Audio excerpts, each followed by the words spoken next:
All right, so how do we get this shot? So, as you can see here, we have the camera on the robot, the probe lens is on the camera, and the lens is inside of the flute here. All right, that's where we begin. We have some soft light from above, a soft box, strip light down here, tons of reflectors, and the flute's sitting on this stand with this green screen tape, and it's on a turntable. Okay, so let's see what happens here.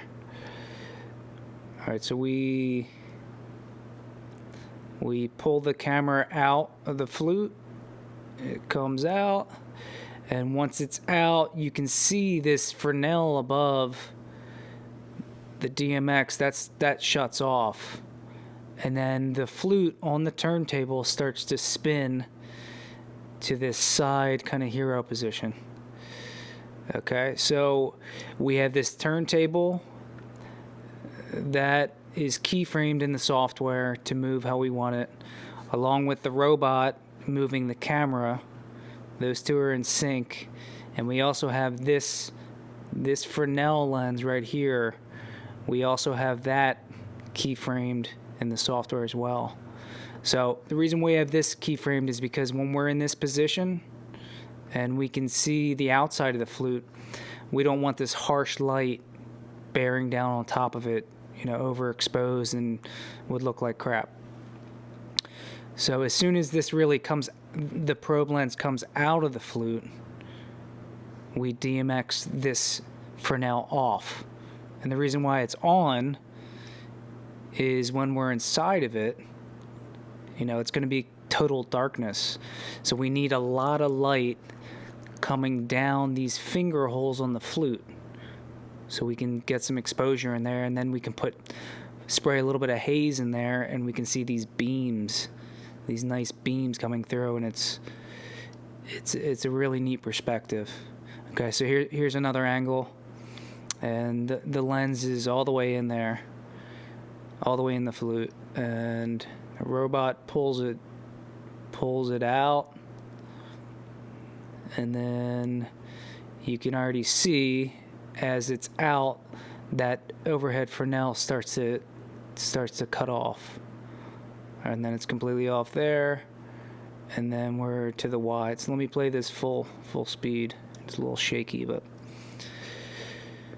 okay, it's going out slowly.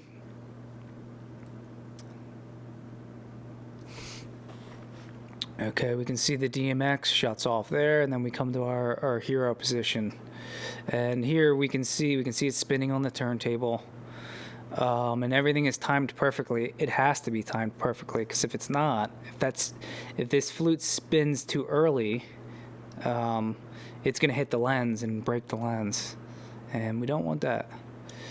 What else do we have going on here? You can see the strip light right here, just giving like a nice edge from the bottom.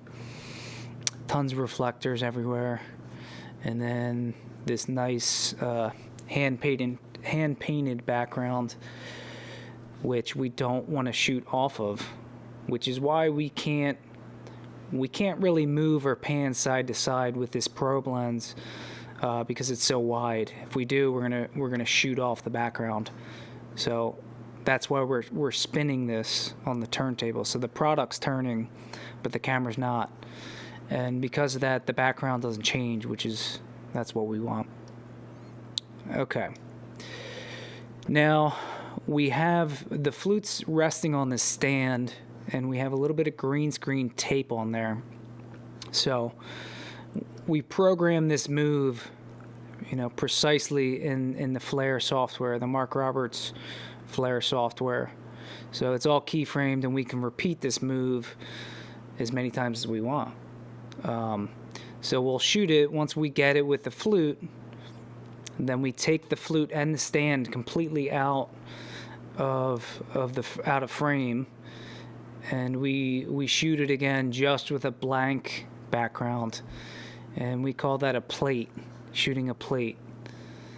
And so then when we're in post-production and we're editing, what we can do is we can take that clean plate where there's no flute and there's no stand, and we can put that behind or underneath this shot where we can see the stand and we can see this green screen. And then we just create a mask around this, and then we can key out this green, and then it looks like the flute's just floating.